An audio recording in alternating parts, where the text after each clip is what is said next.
ونستغفره ونعوذ بالله من شرور أنفسنا ومن سيئات أعمالنا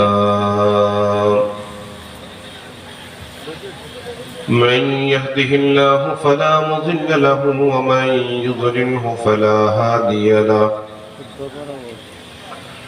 ونشهد أن لا إله إلا الله وحده لا شريك له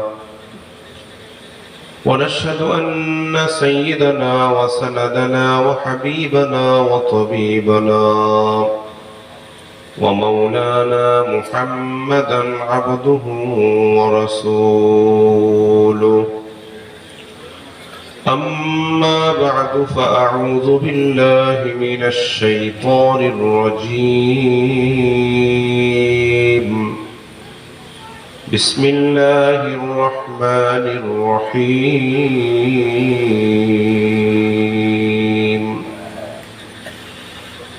قل هل يستوي الذين يعلمون والذين لا يعلمون إنما يتذكر أولو الألباب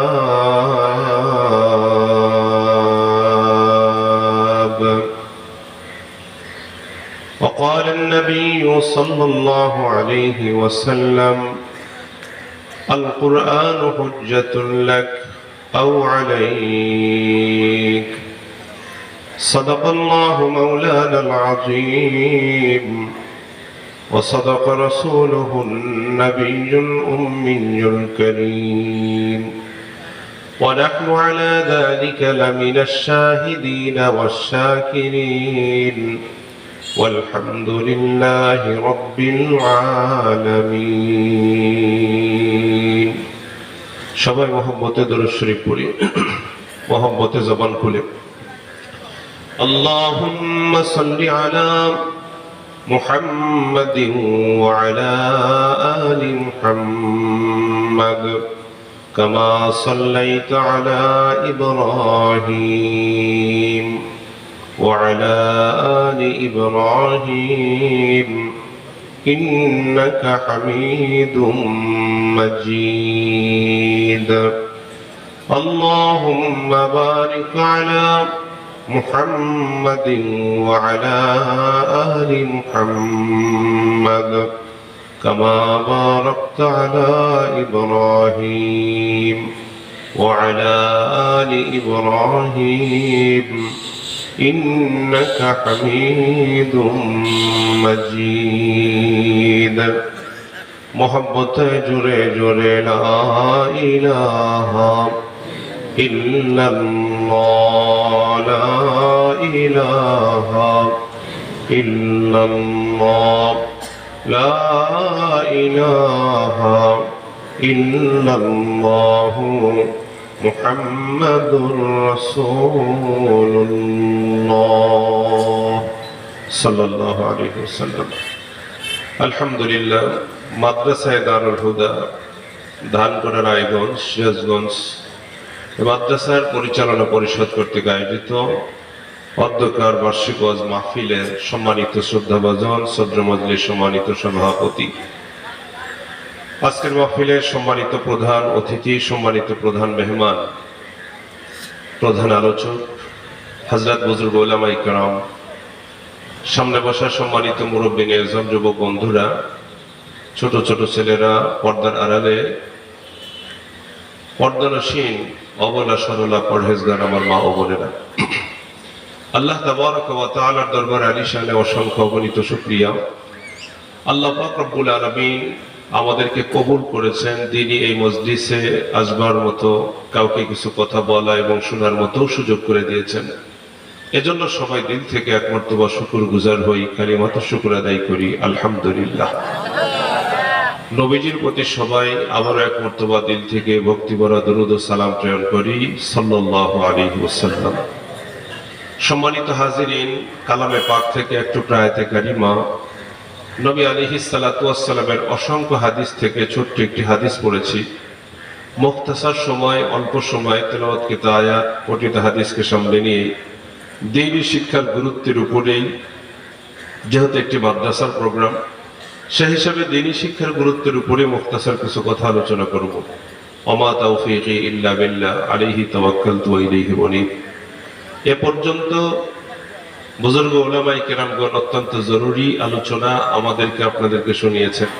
যারা এদেশের বিবেক হবে, কথাকে ঠিক নেবে ঠিক বললাম, এদেশের সবকিছুর পরিচালনার দায়িত্ব দায় তাদের ঘরে কয়েকদিন পরে বর্তাবে। আমরা যাদেরকে দেশের বিবেক মনে করছে আগামীর, সেই ছেলে মেয়েগুলাও অনেকের মুখে খোঁচা খোঁচা দাড়িও আমরা দেখতে পেয়েছি। তারাও কিন্তু হিন্দু ভাইদের সাথে একাত্মতা ঘোষণা করে রোজা রাখার পরেও কিন্তু তারা হোলি খেলায় মেতে উঠেছিল। তারাও কিন্তু আমরা নামদারি মুসলমানদের সন্তান। সম্মানিত হাজিরিন, কথাগুলি খুব ভালো করে মাথায় নেন। লম্বা কথা বলা যাবে না, লম্বা কথা বলবো না, সময় এমনি তো অনেক হয়ে গেল। ভালো করে কথাগুলি বোঝার চেষ্টা করবেন। কোরআন সুন্নাহর ইলম যদি ওর ভিতরে থাকতো, কখনো কোনোদিন তারা মাহে রমজানে রোজা পালন করার পরে হোলি খেলায় কখনো মেতে উঠতো না। কথাকে ঠিক নেবে ঠিক বললেন। হোলি খেলায় শুধু মেতে উঠেছে তা না, সাংবাদিক বন্ধুরা যখন তাদের সামনে লাউড স্পিকার দিয়েছে কথা বলার জন্য, প্রশ্ন করেছে, তারা কিন্তু বলেছে কি সমস্যা? আমি রোজাও পালন করেছি, হোলি উৎসবে আমি যোগদান করেছি, আনন্দ করতেছি, এখানে আবার সমস্যা কিসের? সমস্যা কোনটা, সমস্যা কোনটা না, এটা বাস বিচার করার যোগ্যতা আল্লাহ পাক রব্বুল আলামিন কোন মানুষের উপরে ছেড়ে দেয় নাই। কথাকে ঠিক নেবে ঠিক বললাম। কোনটা ভালো কোনটা মন্দ, কোনটা সহি কোনটা গায়রে সহি, কোনটা করা যাবে কোনটা করা যাবে না, এই বিষয়গুলি আল্লাহ পাক রব্বুল আলামিন আমার আপনার উপরে ছেড়ে দেয় নাই। সবগুলা আল্লাহ প্রদত্ত নিয়ন্ত্রিত, আল্লাহর পক্ষ থেকে নিয়ন্ত্রণ করা হয়েছে। আল্লাহ আল্লাহ রাসূলের মাধ্যম দিয়ে, কোরআন এবং সুন্নাহর মাধ্যম দিয়ে আমাদেরকে জানিয়ে দিয়েছে এইটা করা যাবে এটা করা যাবে না, এইটা তোমার জন্য ঠিক আছে ওটা তোমার জন্য রাইট না। এই কথাগুলা কিন্তু স্পষ্ট করে বর্ণনা করে দিয়েছে। কারণ আল্লাহ পাক রব্বুল আলামিন খুব ভালো করেই জানে মানুষের মেধা হলো অস্বয়ং সম্পন্ন, মুস্তাকিল না। মানুষের উপরে যদি ভালো মন্দ যাচাই করার জন্য বিষয়টা যদি মানুষের ঘাড়েই ছেড়ে দেয়, তাহলে তারা সিদ্ধান্ত নিতে গিয়ে ভুল করতে পারে। কারণ তাদের মেধা স্বয়ং সম্পন্ন না। অসম্পূর্ণ মেধা দিয়া ক্ষণিকের জন্য লাভ হবে, মজা পাবে এমন জিনিস তারা করতে চাবে, এটাকে সমাজে রূপ দেবে, বাস্তবায়ন করার চেষ্টা করবে। কথা বোঝাতে পারলাম কিনা? মুসলমান বন্ধুগণ আমার, এজন্য ইসলাম এই বিষয়গুলোকে কঠোর হাতে দমন করেছে, নিয়ন্ত্রণ করেছে। বলে দিয়েছে না না, মন চাহি জিন্দেগি যাপন করার সুযোগ ইসলামে নাই। স্বাধীনতা তোমাকে দেওয়া হয়েছে, কিন্তু কিছু কিছু বিষয় তোমাকে অবশ্যই নিয়ন্ত্রণ করা হয়েছে। তুমি যা ইচ্ছা তা করবা, যা ইচ্ছা তা বলবা, যা ইচ্ছা তা মন্তব্য করবা, এই সুযোগ কিন্তু আমার এবং আপনার কাহারও নাই। কথা বোঝাতে পারলাম কিনা? আমার পায়ে বেরি লাগানো নাই, আমি মনের মতো চলতে পারবো না, বিষয়টা এমনও না। আবার যা ইচ্ছা তাই করবো, এটাও করার সুযোগ ইসলাম আমাকে দেয় নাই। কিছু বিষয় আমাকে মুক্ত ছেড়ে দিয়েছেন, কিছু বিষয় আমাকে কঠোর হাতে দমন করেছে। দোস্ত আমার, বন্ধুরা আমার, কথাগুলি ভালো করে মাথায় নেন। এজন্যই বলছিলাম সভ্যতা সংস্কৃতি কোনটা সুসভ্যতা, কোনটা অপসংস্কৃতি, কোনটা সুস্থ ধারার সংস্কৃতি, কোনটা ভালো কোনটা সভ্যতা, কোনটা অসভ্যতা, কোনটা হালাল কোনটা হারাম, এটা কোনো মানুষ যদি নিজের ইচ্ছায় বলে এটা করছি তাতে সমস্যা কি? রোজা রেখে হোলি খেলায় অংশ নিয়েছি তাতে সমস্যা কি? কথা বুঝতে পেরেছেন কিনা বলেন? বর্ষবরণ করতে গিয়ে মঙ্গল শোভাযাত্রায় অংশগ্রহণ করেছি তাতে সমস্যা কোন জায়গায়? কথা বুঝাতে পারলাম কিনা? এই কথাগুলো অনেকে বলবে সমস্যা কোন জায়গায় আছে কোন জায়গায় নাই, এটা তো আপনার উপরে ছেড়ে দেওয়া হয় নাই, আল্লাহ প্রদত্ত, আল্লাহর পক্ষ থেকে সেটাকে নিয়ন্ত্রণ করা হয়েছে। আল্লাহ বলতেছে এখানে সমস্যা আছে, আপনি বলতেছেন সমস্যা নাই। দিন বলতেছে এই জায়গায় সমস্যা আছে, আপনি বলতেছেন সমস্যা নাই। এমন কিছু কাজ আছে আনন্দ করতে গিয়া ফুর্তি করতে গিয়া ঈমান হাতে করে নিয়ে হয়তো বা ঈমান খোয়া দিয়েও চলে আসতেছে আমরা অনেকে। কথা বুঝাতে পারলাম কিনা দোস্ত আমার, বন্ধুরা আমার? এই জন্যই দ্বীনের তালিম দরকার। কোরআন সুন্নাহর ইলম যদি ভেতরে থাকতো কখনো কোনোদিন এই কাজগুলি তারা কখনোই করতে পারতো না। ইলম তাকে ভেতর থেকে ধাক্কা দিয়ে বলতো, আল্লাহর বান্দা না না, তুমি যেই কাজটা করতেছো এটা তো সহি না। কোরআন সুন্নাহ এটাকে সহি বলে না। তোমার মন হয়তো সহি বলতে পারে, তোমাকে হয়তো বলবে না এটা করা ঠিক আছে, তুমি তোমার খেয়াল খুশি মোতাবেক চলবা, তোমার ভালো লাগে এই জন্য চলতে তোমার মন চাবে। ইসলাম বলবে না মন চাবে না, মন চাইলেই করা যাবে না, ইসলাম সেটাকে নিয়ন্ত্রণ করেছে, নিষেধ করে দিয়েছে। এজন্যই বলছিলাম ধর্মের জ্ঞান গভীরভাবে থাকা দরকার। ভেতরে যদি ধর্মের জ্ঞান চলে আসে তাহলে কোনটা সহি কোনটা গায়রে সহি, কোনটা শিরকি কর্মকাণ্ড কোনটা শিরিক না, সেটা বাছ বিচার করে আমি আমার জীবনকে সাজাতে পারবো। কথাকে ঠিক না ঠিক বললাম বলুন? মুসলমান বন্ধুগণ আমার, আগামী প্রজন্মকে নিয়ে ভাবুন। আমার খুব ভয় হয় আমার আগামী প্রজন্ম, আমার দেশের ছেলে মেয়েরা, আমাদের ছেলে মেয়েরা, ভাই ভাতিজারা, আমাদের প্রতিবেশীরা যে শিক্ষা সিলেবাস করে তারা বড় হচ্ছে, আল্লাহকে চিনবে কিনা তার শিক্ষা তার পাঠ্যক্রমে পাঠ্যপুস্তকে তাকে কি আল্লাহ পাক রব্বুল আলামিনের তাওহীদের ইলমকে তাকে দেওয়া হচ্ছে কিনা, রাসূলের রিসালাতের জ্ঞান কি তারা দেওয়া হচ্ছে কিনা, রাসূলের আদর্শ পরিপূর্ণভাবে তারকে তালিম দেওয়া হয় কিনা। দোস্ত আমার, বন্ধুরা আমার, দিন থেকে সম্পূর্ণরূপে তো সবকিছুকে আলাদা করা হচ্ছে, দিন থেকে সম্পূর্ণরূপে বিচ্ছিন্ন করার মানে প্রচেষ্টা চলতেছে। এই যে মাদ্রাসাগুলা দেখুন, নিবু ভাবে টিপ করে মাদ্রাসাগুলা বাংলাদেশে চলতেছে। মাদ্রাসাগুলা শিক্ষা দেওয়া হয় দ্বীনি শিক্ষা, কোরআনের শিক্ষা দেওয়া হয়, রাসূলের সুন্নাত তালিম দেওয়া হয়। দোস্ত আমার, বন্ধুরা আমার, মনে রাখবেন আমাদের টার্গেট শুধুমাত্র দুনিয়া জয় করা না, আমাদের টার্গেট হলো দুনিয়ার মাধ্যমে আখিরাত জয় করা। কথা বুঝেন নাই? টার্গেট কি শুধু দুনিয়া জয় করা, নাকি টার্গেট হলো এই দুনিয়ার 60 বছরের জিন্দেগি ব্যবহার করে আখিরাত জয় করাই হলো একমাত্র আপনার মুসলমানের জীবনের টার্গেট? ঠিক কি না? সম্মানিত হাজিরিন, এই তো আমাদের অবস্থা। আমি নাম বললে চিনতে পারবেন, এত ওপেন করব না। মাহে রমজানের কিছুদিন আগে এক জায়গায় ওয়াজ করার জন্য গিয়েছিলাম, সিরাজগঞ্জ জেলায়। ওয়াজ করতে গেছি, আমাদেরকে রিসিভ করলেন, বিশাল বড় বাড়ি, বাড়ির দোতলায় আমাদেরকে নিয়ে গেলেন। বাসায় বসলাম। রিসিভ করার পর থেকে বাড়িওয়ালারা একের পর এক অনেকে আসলেন, দেখা করলেন, কুশলাদি বিনিময় হলো। ওনাদের অভিব্যক্তি ওনারা আমাদের সামনে ব্যক্ত করলেন। এক পর্যায়ে ব্যক্ত করতে গিয়ে বললেন যে হুজুর, আমার এই ভাই ডাক্তার, আমার ভাতিজি ডাক্তার, আমার ভাস্তা ডাক্তার, আমার অমক ডাক্তার, তমক ডাক্তার। আমাদের বাড়িকে আগের মানুষ অন্য নামে চিনত, এখন আমাদের বাড়ি, আমাদের এই এলাকার আমরা যে চাচাতো ভাই বোনেরা যারাই আছি, বিশাল বড় ফ্যামিলি, আমাদেরকে এখন এলাকার মানুষেরা ডাক্তার বাড়ি বলে চেনে। তার মানে উনি বুঝাইতেছেন আমাদের বাড়িতে ডাক্তার আর ডাক্তার, অনেকগুলি ডাক্তার। যে ছেলে মেয়েগুলা হইতেছে তাদেরকে আমরা ডাক্তারি বানাই। কথা বোঝেন নাই? সবাইকে আমরা ডাক্তারি পেশায় লাগাই দিই, ওই পড়াশোনাই করাই। উনি গর্বের সাথে এই কথাগুলি বলতেছিলেন। আমি কথাগুলি শোনার পরে বললাম, আলহামদুলিল্লাহ, ভালো, ডাক্তার আমাদের দরকার আছে, এই জন্য আপনারা ডাক্তার বানাইতেছেন, খুব ভালো, অসুবিধা নাই।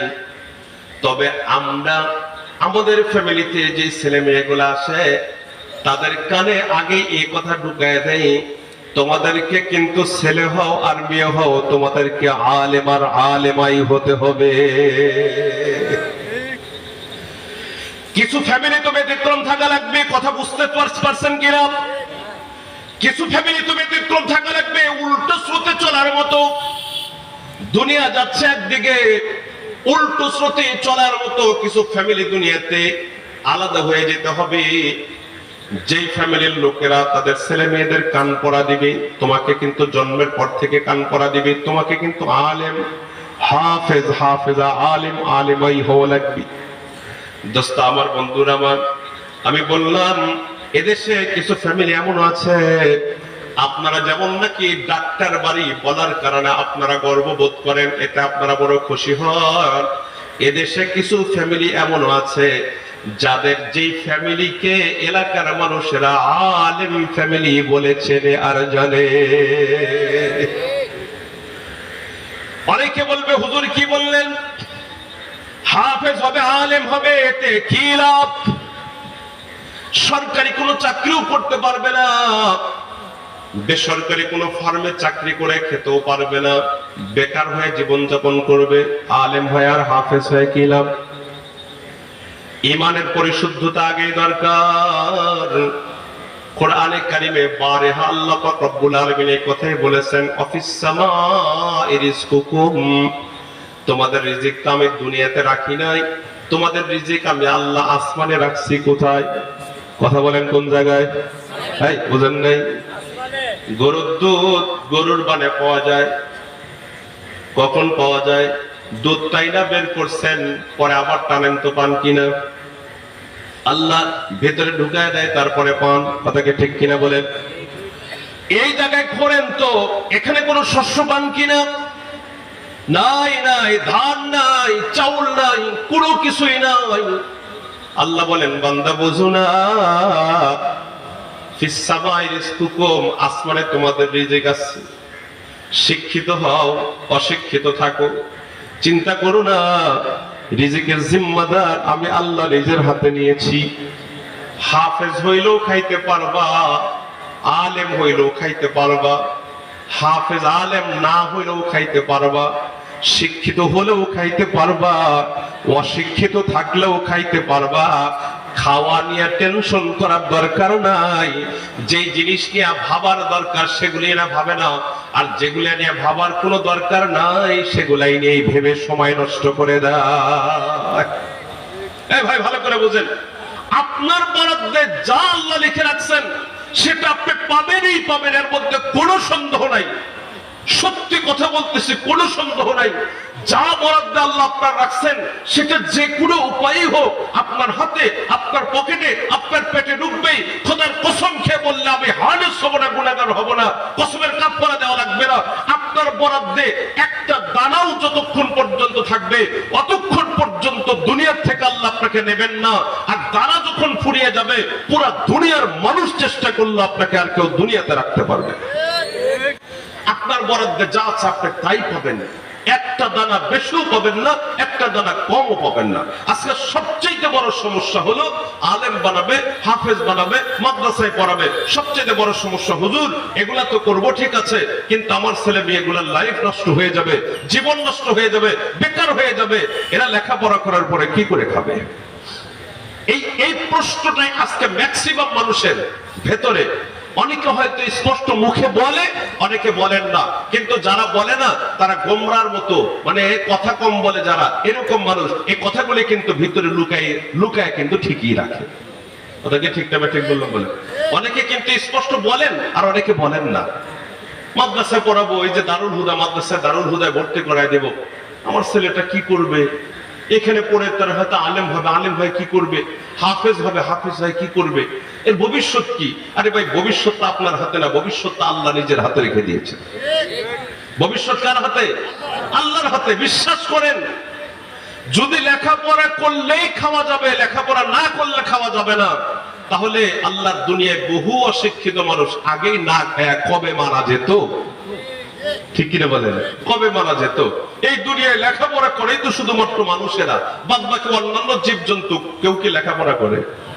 গরু, এক একটা অস্ট্রেলিয়ান গাভী কি পরিমাণ খাবার খায় দেখছেন না? অস্ট্রেলিয়ান গাভীগুলা খায় না?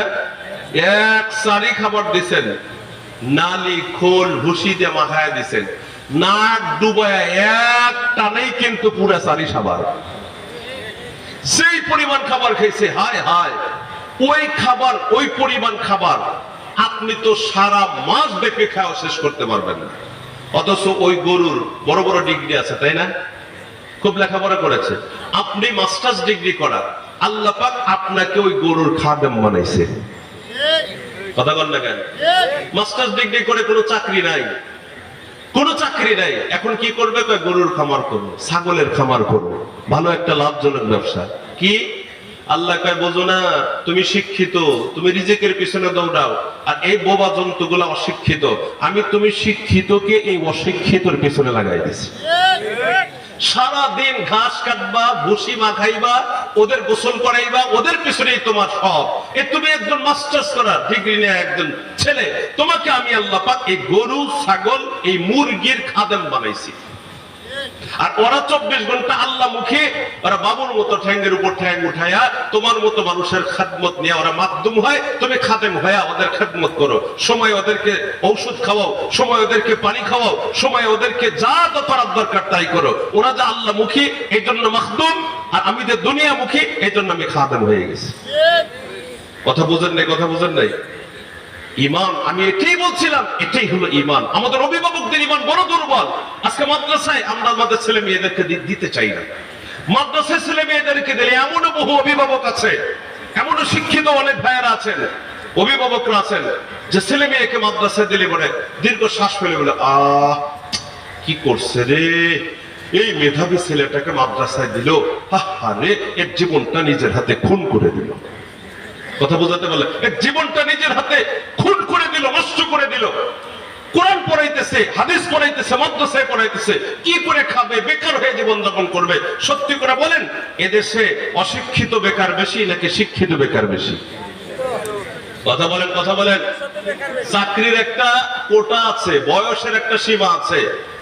আপনি বড় শিক্ষিত হয়েছেন কিন্তু বয়স পার হয়ে গেছে, সরকার আপনাকে চাকরি দিবে? দেবে? আপনাকে বেকার হয়ে জীবনযাপন করা লাগবে, বেকার। আমি দেখেছি আমার বাসার পাশে অনেক শিক্ষিত মাস্টার্স ডিগ্রি নিয়ে কত পরীক্ষা দিল, বিভিন্ন জায়গায় পরীক্ষা দিয়েছে, পরীক্ষা দিয়ে দিয়ে দিয়ে দিয়ে সর্বশেষ যখন চাকরি হয় নাই, এখন পরিপূর্ণ ঘরে বসে গেছে। কেন? বয়স শেষ, এখন আর চাকরি নেই। এখন আর বলতেছে, হায় এই জীবন ভরা লেখাপড়া করে কি করলাম, এই সার্টিফিকেট দিয়ে কি হবে, চাকরি তো হলো না, একেবারে দুর্বল হয়ে গেছে, এই চাকরি তো হলো না, আর কি, এই লেখাপড়া তো আমার বেকার হয়ে গেল। আমার নিজের চোখে দেখে এরকম বহু মানুষ আছে। এদেশে অশিক্ষিত একজন বেকার নাই। অশিক্ষিত ছেলে মেয়েরা ভ্যান চালায়, রিক্সা চালায়, মাটির কাজ করে, ইটের ভাটায় কাজ করে। একজন কলেজ পড়ুয়া ছেলে কি ইটের ভাটায় কাজ করে? ভ্যান চালাইতে পারে?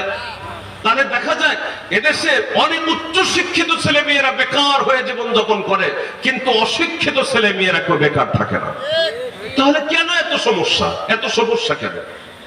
বাংলাদেশে কি পরিমাণ মানুষ দেখেন, দেশের চাইতে এখন দেখা যাচ্ছে সবাই বিদেশমুখী, সব বিদেশমুখী, বিদেশে চলে যাচ্ছে। কেন? দেশে কর্ম নাই, দেশে কি নাই, কাজ নাই। ব্যবসায়ীদের কাছে বসলে ব্যবসায়ীরা বলেন, হুজুর ব্যবসা মন্দা, ব্যবসা ভালো না। ঠিক কিনা বলেন? ব্যবসা ভালো না। গুটি কয়েকজন সরকারি চাকরিজীবী যারা আছে, পার মান্থ তারা বেতন পাইতেছে, তারা একটু ভালো আছে। বাদ বাকি গার্মেন্টস সেক্টর বলেন, দেখবেন অল্প পয়সায় তাদেরকে খাটায় নিচ্ছেন। একটা কথা মনে রাখবেন, বাংলাদেশের শ্রমের দাম সবচেয়ে কম, এজন্য বাংলাদেশে গার্মেন্টস ফ্যাক্টরি গুলা খুব ধুমধামে চলে। অল্প টাকা দিয়ে তাদেরকে খাটায় নিয়ে বেশি মুনাফা লাভ করে তারা রাতারাতি শিল্পপতি বনে যায়। কথা বুঝাতে পারলাম কিনা বলেন? অল্প টাকা শ্রম কিনে পাওয়া যায়, যেটা বিশ্বের অন্য কোন রাষ্ট্রে, কোন দেশে খুঁজে পাবেন না, যেটা বাংলাদেশে হয়। আমরা দেখতে পাই ঈদের আগে এই গার্মেন্টস শ্রমিক ভাইরা নিজের মাথার ঘাম পায়ে ফেলে 12 ঘন্টা 18 ঘন্টা পর্যন্ত তারা ডিউটি করে বেতন বোনাসের জন্য আমাদের এদেশে রাস্তায় তাদেরকে মিছিল করতে আমরা দেখতে পাই। কথাকে ঠিক ঠিক বলবো। আশ্চর্য, রাসূল বলেছেন ঘাম শুকানোর আগে তাদেরকে বেতন পরিশোধ করে দাও। কি হচ্ছে? দোস্ত আমার, বন্ধুরা আমার, আলোচনা লম্বা নয়, হুজুর চলে আসবেন এখনই। এই যে মাদ্রাসাগুলা টিপ টিপ করে চলতেছে, মাদ্রাসা বাংলাদেশের জমিনে যে ছোট ছোট যে মাদ্রাসাগুলি আছে, এই মাদ্রাসাগুলা হয়তোবা কিছু আছে প্রাইভেট প্রতিষ্ঠান, কিছু আছে হলো জনগণের অর্থায়নে পরিচালিত হয় এমন প্রতিষ্ঠান। দোস্ত আমার, বন্ধুরা আমার, এই প্রতিষ্ঠানগুলোতে যে ছেলে মেয়েগুলি লেখাপড়া করে তারা এখান থেকে কোরআন শেখে, দ্বীন শেখে, রাসূলের আদর্শ শিখে, সেভাবে নিজের জীবনকে গড়াতে চায়, আখিরাতকে টার্গেট বানায়, আখিরাতের জিন্দেগির জন্যই তারা দুনিয়ার জীবন ব্যয় করে। সম্মানিত হাজিরিন, দুনিয়া যদি একবার শেষ হয়ে গেল, এই দুনিয়ার জীবনকে কাজে লাগায় আখিরাতের জিন্দেগিতে আমি নিজেকে কোনো একটা অবস্থানে নিয়ে যেতে পারলাম না, আমার মতো ক্ষতিগ্রস্ত, আপনার মতো ক্ষতিগ্রস্ত আর কেউ হতে পারে না। আর যদি দুনিয়াতে পাইলাম না পাইলাম আলহামদুলিল্লাহ, না পাইলেও কোনো সমস্যা নাই, আখিরাত আল্লাহ আমারে পুরাই দিয়েছে, আমার মতো সাকসেসফুল ম্যান আমি ছাড়া আর কেউ না। দোস্ত আমার, বন্ধুরা আমার, মাদ্রাসায়ে দারুল হুদা আরো এই জাতীয় মাদ্রাসা যেগুলি আছে, নুরানি মাদ্রাসা বলেন আর মহিলা শাখা মাদ্রাসাগুলি, এই মাদ্রাসাগুলা জাতির কিছু সন্তানকে উল্টো ধারায় চালাবার জন্য, যাদের কলিজার ভেতরে আল্লাহ ঢুকাবার জন্য, যাদের কলিজার ভেতরে রাসূলের সুন্নাহ ঢুকাবার জন্য, যাদের কলিজার ভেতরে দ্বীন ঢুকাবার জন্য, এই চিন্তাই চেতনা নিয়ে এই মাদ্রাসাগুলার পথ চলা। দোস্ত আমার, বন্ধুরা আমার, এই মাদ্রাসাগুলাতে যে ছেলে মেয়েগুলি লেখাপড়া করে, আমি দেখতে পেরেছি, আমি যদি এই কথাটা বলি আপনারা আমার কথার সাথে দ্বিমত পোষণ করতেও পারবেন না। আলহামদুলিল্লাহ, আমাদের বাংলাদেশের মাদ্রাসাগুলায় যে তালেব ইলমগুলি দেখা যায়, যারা লেখাপড়া করে, নামাজের সময় যখন হয়, শিক্ষকরা সহ যত ছাত্র থাকে সবাই নামাজের মুসাল্লায় দাঁড়ায়। কথা কি ঠিক নেবে? ঠিক বললাম বলেন? পৃথিবীতে এমন কোন প্রতিষ্ঠান আপনি খুঁজে পাইবেন না যে প্রতিষ্ঠানগুলার 100% শিক্ষক, 100% ছাত্ররা নামাজি হয়। আমাদের বাংলাদেশেও তো বহু প্রতিষ্ঠান আমাদের নতুন আছে, আমরা দেখতে পাই কোন প্রতিষ্ঠানে যদি 1000 ছাত্র ছাত্রী থাকে, নামাজের সময় দেখবেন সর্বোচ্চ 10% ছাত্র ছাত্রীকেও নামাজে দেখা যায় না। কথা কি ঠিক তবে ঠিক বললাম বলেন? দোস্ত আমার, বন্ধুরা আমার, বিকল্প ধারায় আমাদের এই মাদ্রাসাগুলি যেই ছেলে মেয়েগুলো আসে এরা নামাজি হয়। আমাদের এই মাদ্রাসাগুলাতে যেই ছেলে মেয়েগুলো আসে এরা কখনো কোনোদিন নেশাকে হা বলে না। কথা কি ঠিক তবে ঠিক বললাম? আলহামদুলিল্লাহ, বাংলাদেশে 3 লক্ষাধিক মাসাজিদ আছে। সব মসজিদগুলা, বিশেষ করে মাদারসে কওমিয়া যা আছে, এই মাদারসে কওমিয়া প্রায় 2.5 লক্ষ মসজিদের ইমাম, মুয়াজ্জিন এবং খতিব আমাদের এই মাদারসে কওমিয়া থেকে সরবরাহ করা হয়। কথা বোঝার চেষ্টা করেন, একজন মসজিদের একজন ইমাম, একজন খতিব কেউই কিন্তু কখনো কোনোদিন নেশা করে না। বড় ধরনের নেশা তো দূরের কথা, ছোট নেশাও করে না, বিড়িও কখনো টান দেয় না। কথা কি ঠিক তবে ঠিক বললাম বলেন? নেশা মুক্ত একটি সমাজ বিনির্মাণ যদি করতে চান, ছেলে মেয়েদেরকে মাদ্রাসামুখী করা ছাড়া বিকল্প কোনো পথ নাই। আমি আজকেও বাজার স্টেশনে মাগরিবের নামাজ পড়ার জন্য স্টেশন মসজিদে ঢুকতেছিলাম, সচক্ষে দেখেছি, দেখে মাথাটা ঘুরে যাওয়ার মতো। একেবারে নাদুস নুদুস একটি ছেলে স্টেশনে প্ল্যাটফর্মে দোকানের সামনে বসে, বড় জোরে বয়স হবে 12 থেকে 13, দিব্যি মশানে সিগারেট লাগায় সিগারেট টানতেছে। দেখে তো মাথা ঘুরে গেছে, এই ছেলের ভবিষ্যৎ কি? ছেলেটার বয়স সর্বোচ্চ 12 থেকে 13 হবে না। এখনো যদি বিড়ি নেশা করে তাহলে এর ভবিষ্যৎ কি? ভবিষ্যতে না জানি আরো কত বড় ধরনের নেশায় যুক্ত হবে। কথা বুঝাতে পারলাম কিনা বলেন? মুসলমান বন্ধুগণ আমার, এই মাদ্রাসাগুলো 100% আপনাকে সিকিউরিটি দেবে, আপনার সন্তানকে নেশামুক্ত জীবন দান করবে। আমাদের এই মাদ্রাসাগুলোয় যারা আসা যাওয়া করে, লেখাপড়া যারা করে, তারা কখনো কোনোদিন নেশাকে হাওয়া বলে না। এরা ইফতিজিং এর পাশেও যায় না, জেনা ব্যভিচার থেকে দূরে থাকার সব সময় চেষ্টা করে। আলহামদুলিল্লাহ, এরা সুদ ঘুষের কাছেও যাওয়ার চেষ্টা করে না। কথাকে ঠিক তবে ঠিক বললাম বলেন? নামাজের সময় হবে 5 ওয়াক্ত নামাজ মুসল্লায় মসজিদে গিয়ে আদায় করার চেষ্টা করে। আমি বহু দেখেছি, একই বাবার সন্তান, বড় ভাই, মেজো ভাই, ছোট ভাই, 3 ভাইয়ের একজন মাদ্রাসায় পড়ে। বড় আর ছোটটা আজান দেওয়ার পরে বলে, এই মাদ্রাসায় যেটা পড়ে, এই মসজিদে যাও, নামাজ পড়বা না? হাফেজ সাহেব নামাজে যাও না কেন? আরে ভাই, নামাজ শুধু হাফেজ সাহেবের জন্য না, নামাজ বড় আর ছোট যেটা স্কুলে যায় তারও উপরেও নামাজ ফরজ। কথাকে ঠিক তবে ঠিক বললাম বলেন? যেই ছেলেটা স্কুলে পড়ে ওই ছেলেটাই নিজে ডাক দেয়, বলে, হাফেজ সাহেব নামাজে কেন যাও না? নামাজ পড়ে আসো। এ দোস্ত, বুঝতে হবে নামাজ কেমন যেন শুধুমাত্র মাদ্রাসায় যারা পড়ে, দাওয়াত তাবলীগের কাজে যারা লাগে তাদের জন্য কি শুধু নামাজ? হক্কানে পীরের হাতে যারা হাত দিয়েছে শুধু তাদের জন্য কি নামাজ? দোস্ত আমার, বন্ধুরা আমার, বোঝা লাগবে আসলে আমার ছেলেটাকে আমি কোন পথে দিতেছি। আমি এই কথা আমার আলোচনার দ্বারা এই কথা আপনাদেরকে বুঝাইতেছি না।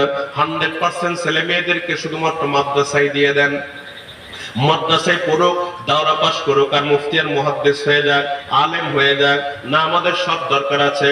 আমাদের বিজ্ঞানীও দরকার আছে, আমাদের অর্থনীতিবিদ দরকার আছে, আমাদের ইঞ্জিনিয়ার দরকার আছে, আমাদের অ্যাডভোকেটেরও দরকার আছে। কথা বুঝাতে পারলাম কিনা বলেন? সব দরকার আছে, সব আমাদের দরকার। কিন্তু একটা কথা মনে রাখবেন, কাজের ক্ষেত্র ভিন্ন হবে, চেতনা হবে আমাদের অভিন্ন। বুঝেন না কথা? ডাক্তার ডাক্তারি পেশায় নিয়োজিত থাকবে, উকিল ওকালতি করবে, ইঞ্জিনিয়ার তার পেশা নিয়ে থাকবে, অর্থনীতিবিদ অর্থ নিয়ে থাকবে, কৃষিবিদ কৃষি বিষয় নিয়ে গবেষণা করবে, দোস্ত আমার মৎস্যজীবী মৎস্য নিয়ে গবেষণা করবে। ভালো করে বোঝার চেষ্টা করবে, প্রত্যেকের কাজের ক্ষেত্র ভিন্ন থাকবে, কাজের ক্ষেত্র ভিন্ন থাকবে, ডিপার্টমেন্ট থাকবে আলাদা আলাদা, কিন্তু চেতনা থাকবে অভিন্ন। ডাক্তারের চেতনাও থাকবে যা, ইঞ্জিনিয়ারের চেতনাও থাকবে তা, অ্যাডভোকেটের চেতনাও থাকবে তা, আলেমের চেতনাও থাকবে তা। আমরা এই বার্তাটাই আপনাদেরকে দিতে চাই, অভিন্ন চেতনার মানুষ আমরা হতে চাই। দোস্ত আমার, বন্ধুরা আমার, আমরা দেখতে পাই না পশ্চিমারা চায় সাংস্কৃতিক আগ্রাসনের মাধ্যমে আমাদের চেতনাকে ভিন্ন করতে চায়। যেমন নাকি মাঝে মাঝে বড় ধরনের সাংস্কৃতিক ঝড় আমাদের উপর দিয়ে বয়ে যায়, যেগুলা কুরআন সুন্নাহ সমর্থন করে কিনা সেগুলো আমরা ফিকির করি না। ভালো করে কথা বোঝার চেষ্টা করবেন, ভালো করে বোঝার চেষ্টা করবেন।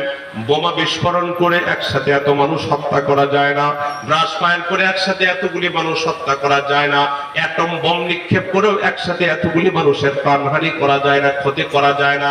সাংস্কৃতিক আগ্রাসনের মাধ্যমে যেই পরিমাণ ক্ষতি করা যায়, কথা বোঝাতে পারলাম কিনা বলেন? অসভ্যতার মাধ্যমে, অপসংস্কৃতির লালনের মাধ্যমে, মুসলিম মিল্লাতে, মুসলিম সমাজে অপসংস্কৃতি ছড়িয়ে দেওয়ার মাধ্যমে যেই পরিমাণ ক্ষতি করা যায়, অপসংস্কৃতির ছোবলে পুরা জাতিকে ধ্বংস করা যায়। মনে রাখবেন, পশ্চিমাদের এটাও বড় একটা চাল, মুসলমানদের চেতনাও ভিন্ন ভিন্ন করে দেওয়া। মুসলমানদের চেতনাকেও ভেঙ্গে খান খান করে দেওয়া, এটা হলো পশ্চিমাদের চাল। ভালো করে কথাগুলি বোঝার চেষ্টা করবেন।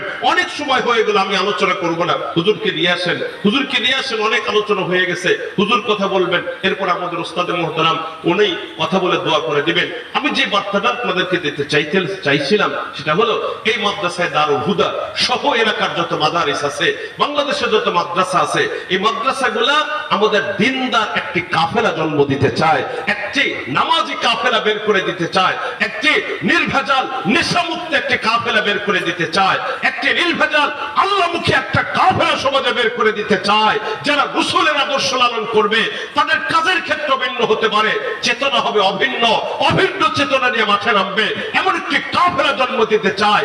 এটাই হলো আমাদের দেওবন্দিয়াতের মাকসাদ, এই মাদ্রাসাগুলোর মাকসাদ। আমি উদাত্ত আহ্বান করবো আপনাদেরকে, শুধু টাকা দিয়ে না, সবচেয়ে বড় কুরবানি হবে আপনাদের ছেলে মেয়েদেরকে মাদ্রাসামুখী করা। এই মাদ্রাসায় দারুল হুদা অত্যন্ত মনোরম সুন্দর পরিবেশে প্রতিষ্ঠিত একটি মাদ্রাসা। দেখেছেন আপনারা? মাদ্রাসার ভেতরে কি ঢুকেছিলেন? ঢুকবেন, একটু যাবেন। অত্যন্ত মনোরম সুন্দর পরিচ্ছন্ন পরিবেশে এই মাদ্রাসাটি পরিচালিত হচ্ছে। চেষ্টা করা হচ্ছে আরো সুন্দর থেকে সুন্দর যেন করতে পারা যায় এই মাদ্রাসাটা।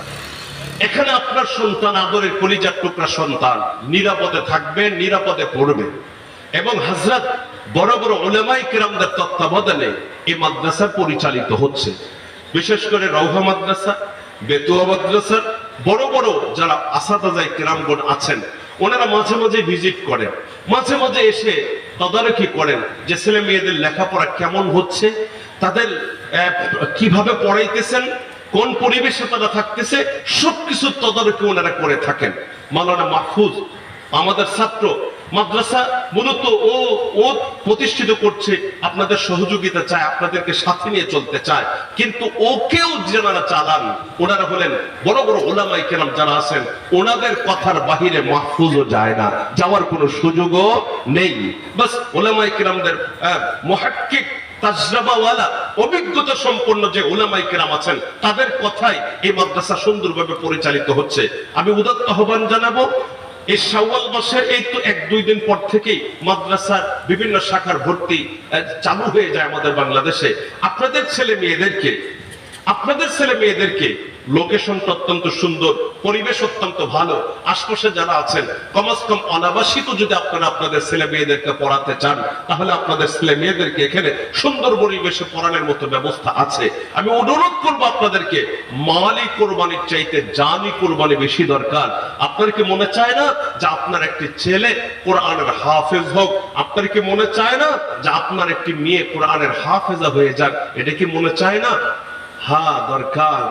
আলেম হোক, আলেমা হোক, এটা বড় দরকার। দেখবেন আলহামদুলিল্লাহ একজন আলেম, একজন হাফেজ দুনিয়াতেও কাজে লাগে, আখিরাতেও কাজে লাগে। এখন তো দেখা যাচ্ছে অনলাইনে বহু ঘুরতেছে, আপনারা যারা জানেন, বিশেষ করে যুবক বন্ধুরা যারা অনলাইনের সাথে আপনারা সম্পৃক্ত, তারা তো খুব ভালো করে জানেন, অনেক উচ্চ শিক্ষিত ছেলে মেয়েদের বাবারা আজকে অসহায় অবস্থায়, যে ছেলে মেয়েরা তাদেরকে দেখতেছে না, সর্বশেষ তাদের বাবা মার ঠিকানা হয়েছে বৃদ্ধাশ্রম। কথা কি ঠিক নেবে? ঠিক বললাম বলেন? আজকে এরপরও আরেকটা জরিপ যেটা বাংলাদেশে দেখা গেছে, এদেশে যত উচ্চ শিক্ষিত, যত অর্থবিত্তের মালিক হয়েছে, তাদের সাথে তাদের পিতা মাতাদের সম্পর্ক সম্পূর্ণরূপে বিচ্ছিন্ন হয়ে গেছে। কেন? যারা বিদেশে প্রতিষ্ঠিত হয়েছে, যে ছেলে মেয়েগুলো উচ্চ শিক্ষিত হয়ে বিদেশে যারা পাড়ি জমাইছে, বিদেশে সেকেন্ড হোম করতেছে, বিদেশে মানে তারা নাগরিক হয়ে যাচ্ছে, দেখবেন যে তাদের সাথে তাদের বাবার মা এদের সম্পর্ক বৎসরে না 2, 4, 5, 10 বৎসরে একবার হয় কিনা দেখা সাক্ষাৎ। কথা কি ঠিক নেবে? ঠিক বললাম বলেন? এরপরে শিক্ষিত হয়ে যারা ঢাকায় যারা থাকে, চাকরিজীবী, চাকরি বাকরি করে, গ্রামে বৎসরে 1, 2, 3, 4 বার আসতে পারে কি পারে না? কথা বোঝাতে বললাম কিনা বলে? দেখা যায় যে কাজের চাপের কারণেই সম্পর্ক একটু ধীরে ধীরে ভাটা পড়ে যায়, মানে বিচ্ছিন্নর মতো হয়ে যায়। কিন্তু সম্মানিত হাজিরিন, যদি দিলের মধ্যে আল্লাহর ভয় থাকে, ওইভাবেই যদি ছেলেটা গড়ে ওঠে, দিনদার হয়ে যদি ছেলেটা গড়ে ওঠে, মেয়েটা যদি দিনদার হয়ে গড়ে ওঠে, তাহলে দেখবেন কখনো কোনোদিন পিতা এবং মাতাকে ওইভাবে ফালায় কখনো রাখবে না। চেষ্টা করবে পিতা মাতার খবরগিরি করার, চেষ্টা করবে আপনজন প্রিয়জনদের খবর রাখার চেষ্টা করবে। হ্যাঁ, মরণের পরেও খবর রাখার চেষ্টা করবে, মরণের আগেও খবর রাখার চেষ্টা করবে। এজন্য আমি আপনাদেরকে এই বার্তাটাই দিয়ে যাচ্ছি, সেটা হলো মাদ্রাসায়ে দারুল হুদা চলমান, চলতেছে আলহামদুলিল্লাহ, রেজাল্টও ভালো, পড়াশোনার মানও ভালো। তো এই যে নুরানি শাখা, এই যে এখানে একটা ঘর দেখতেছেন, নুরানি শাখা চলবে। তারপরে এখানে কি আছে, এখানে মহিলা শাখা চলবে, হেফজখানা চলবে, আন্তর্জাতিক মানের হাফেজ এখান থেকে যে বের হতে পারে, এই চিন্তা, এই প্ল্যান, এই প্রোগ্রামও আছে। এজন্য আপনাদেরকে বলবো ভাইয়েরা, বিশেষ করে ওলামাই কেরাম যারা আছেন, আপনাদের সহযোগিতা না হলে চলবে না, আপনাদের সহযোগিতা আরো বেশি দরকার। ওলামাই কেরামরা, আপনারা যারা স্থানীয় ওলামাই কেরাম আছেন, আপনারা একটু মাদ্রাসার প্রতি সুনজর দিবেন। আপনারা যদি একটু বলে দেন, দেখবেন অনেক অভিভাবক তাদের ছেলে মেয়েদেরকে মাদ্রাসামুখী করবে, সুন্দর পরিবেশে প্রতিষ্ঠিত এই মাদ্রাসা, তখন দেখবেন আলহামদুলিল্লাহ মাদ্রাসা চলে উঠবে। এটা আপনারই বেশি উপকার হবে, দ্বীনের কিছু আলো আপনার ঘরে ঢুকবে, আপনার কলিজার টুকরা সন্তান দ্বীন শিখে বাস আলোকিত মানুষে সমাজে বের হয়ে যেতে পারবে। কথা কি বুঝাতে পেরেছি কিনা বলে আপনাদেরকে? সম্মানিত হাজিরিন, হুজুর চলে আসবেন, আমি আর কথা লম্বা করবো না, ইতিমধ্যে অনেক কথাই বলে ফেললাম। আল্লাহ পাক রব্বুল আলামিন যেন আমাদের সবাইকে দিনদার, পরহেজগার, আলিম, হাফেজ, আলেম, হাফেজের মা বাবা হওয়ার তৌফিক যেন আল্লাহ পাক আমাদেরকে দান করেন। আমিন বলেন আল্লাহুম্মা আমিন। এবং পর্দার ভেতরে যে মা বোনেরা আছেন, আপনাদের চাইতে পর্দার ভেতরে মাদের সংখ্যা অনেক বেশি, পর্দার ভেতরে মায়েদের সংখ্যা অনেক বেশি। আমি মাদেরকে বলবো, আপনারা